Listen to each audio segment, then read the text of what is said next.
If you're tired of being asked at every turn for a donation to a cause when you buy something, well, you're not alone. This method is called cause marketing, and people are faced with it all the time. So how do you handle it on whether or not to donate? Well, Laura Wells McKnight, author and blogger and authority on all things good, here with some guidelines. So what do? I find myself in this situation all the time. So what kind of advice do you have for people like me? You are not alone. People are becoming kind of weary of it. You know, cause marketing's been around for a long time, like 40 years. But it's reaching a point where people like you, people like me are saying, gosh, I'm already doing a lot of good. So when I'm at the checkout counter or when I'm purchasing a product, do I always have to be asked to donate? And it's tough, but I've got 3 ideas for you. Okay, well, let's start with idea Okay, number 1. And we can start with let's one. take these nice and slow and easy so they really sink in. Yeah, 1, 2, 3.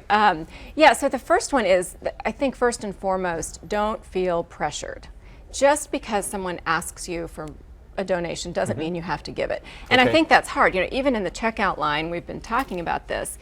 You just feel a little funny saying, no thanks, and you're wondering, what will all the people behind me think of me? Am I not a good citizen? Right. I'm a little self-conscious about that, about everybody yes, behind me. Yes, yeah. people are, but it's okay because I think people today know that there are so many ways to do good. And even if you don't donate at the checkout counter, you're probably volunteering, you're probably serving on boards, you're picking your own favorite charities, maybe not the charity at the checkout counter, maybe that's not your favorite cause. Just because the grocery store picked it doesn't mean you have to pick that charity too. Exactly, and whether you're at the grocery store or another store or something like that, it's you do that every single time you shop. It really adds up at the end of the year. It does add up, and plus you're already budgeting for your own charitable giving, whether that's donating things or money to your own favorite causes. Right, so if you give to this one, it's taken away from this one that you may have stronger feelings about. Okay, what about number 2? Number 2 is love the companies that love your causes.